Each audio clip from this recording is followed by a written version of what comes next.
Hey, it's Angela here. I just thought I would pop on and record a video for once, bit new for me. But we've had a bit of a theme coming up lately with mega menus. So I've realized that a lot of people don't actually know what mega menus are, what they're used for, why they might be useful. So I thought, yeah, I'd record a video, show you some examples, and just define them. So, I'm going to minimize that. Yes, so what in the world are they?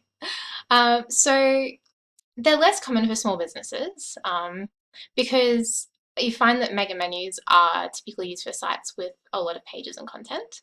But sometimes as a small business grows, or you have a lot of services or resources to talk about on your site, you find yourself outgrowing the standard drop-down menu. So they are a type of navigation menu.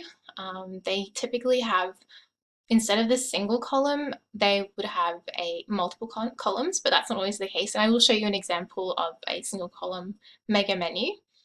A lot of them have headings or categories to sort of split up the different links and categorize them.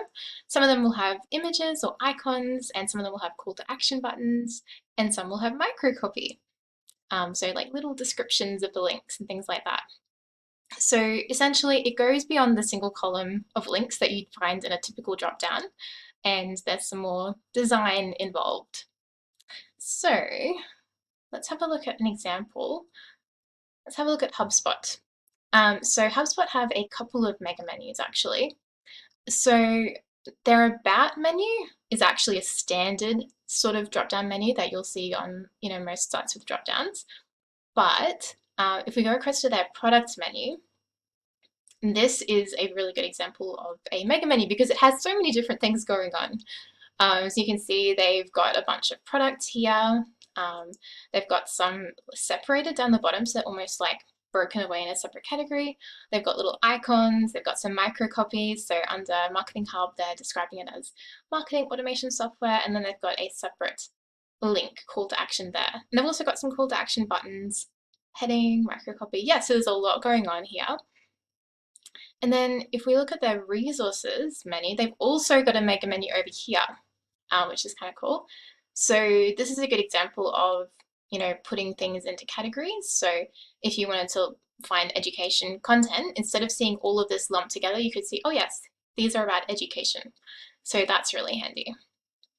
And their solutions menu as well is another type of mega menu because they've just got so many links in here, and you can see they've categorized some under marketing, some under sales, some under customer service, etc.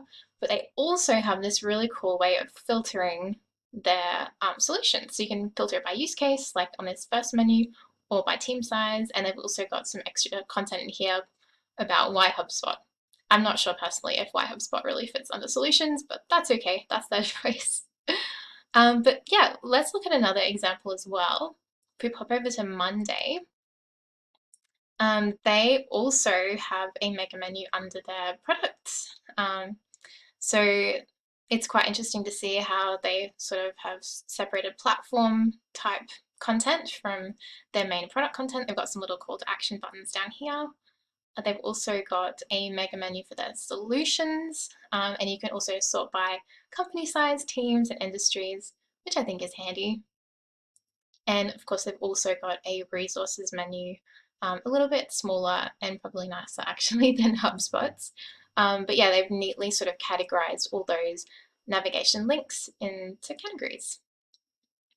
So yeah, hopefully that's helping you get an idea of what a mega menu is, but I've got a few more examples if you want to stick around. So this is actually a brew client of ours, and I wanted to share this because it kind of illustrates what can happen with a website over time. Originally, when we worked with SGA Consulting, they had just core services pages. So they had these 6 core services, and those were the links under their services menu, and it worked in a standard menu. But then a few years later, they decided they wanted to have some more information about their services within those services. So what we did was we built out sub pages within each of those services, and they all sat within the parent service category. So we were able to create a mega menu that would display all of these without making it overwhelming or hiding things within multiple drop downs. Yeah, and you can see we've added some nice little links, nice little icons as well to make it a little bit more visually engaging. Another brew client of ours is Kangaroo Training Australia. So you can see we do have one standard drop-down menu here, which is fine, it's just got the two links.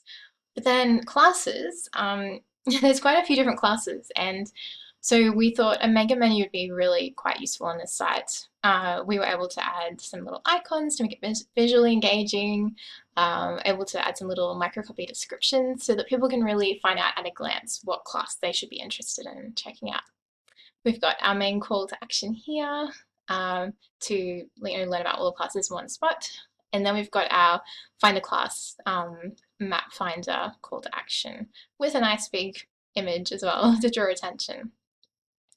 And then this one, I want to show you our site, of course, because we do have a standard drop down here, which I'm actually thinking we might even turn this into a mega menu at some point, just to make it a bit more visually engaging. But our website drop down menu is, even though it's a single column, it is considered a mega menu because it's got that design element. So we've highlighted our top 2 focus services that we want people to pay attention to. And then we've got some smaller, supporting secondary services underneath that. So it just makes it a bit less overwhelming than just lumping all the services together in one menu, and your eye has to work harder to look at, figure out what to focus on. And then last of all, I hope it's okay if I use my own site as an example, because Stu's only just recently turned my services menu into a mega menu because I wanted to add a whole bunch more services pages, and it would have been really hideous just in the drop down menu. And I also wanted to add industry pages, which I'm in the process of doing. So yeah, you can see I have used icons and categories to sort of break up the different services and make it easier for people to find what they might be looking for. They can still view all my services on a separate page. And then we've got industry sort of to the right, so people can see at a glance through the drop-down menu what I do and who I do it for. So that's all my examples, but let's wrap it up. So why do I love mega menus? So like I just said, you can see all the options at a glance. If you've got like a solutions or a services menu, just people have to do is hover on that or click on that, and they can straight away see what you do and who you do it for, and you can add little tidbits of extra information as well. So yeah, it's much easier to find stuff, especially if you have a lot of content. You can categorize it, and people can really easily get to what they want, so that's good for user experience. And last of all, it's very visually engaging compared to just displaying the navigation links the typical bland way. That said, not everybody needs a mega menu, and most of our clients actually don't, because we do work with small businesses, so a lot of them don't have that much content on their website, and they do just have fairly basic websites. Yeah, so if you don't have much content to link to navigation menu, you probably don't need a mega menu. That's not to say that there's no use case for one. Even if you don't have a lot of pages and content to link to, it can still be a more visually engaging way to lay out anything in a drop-down. Even if that's just linking internally within a single page. For example, you might have a really long services or a long about page, so you might still want to create a drop-down with internal linking to sections within that page. So there's still a use case even if you don't have a lot of content. But yes, it can definitely help with improving your user experience and improving conversions as a result. So that's it from me. Hopefully, if you stuck around, this has been interesting and useful.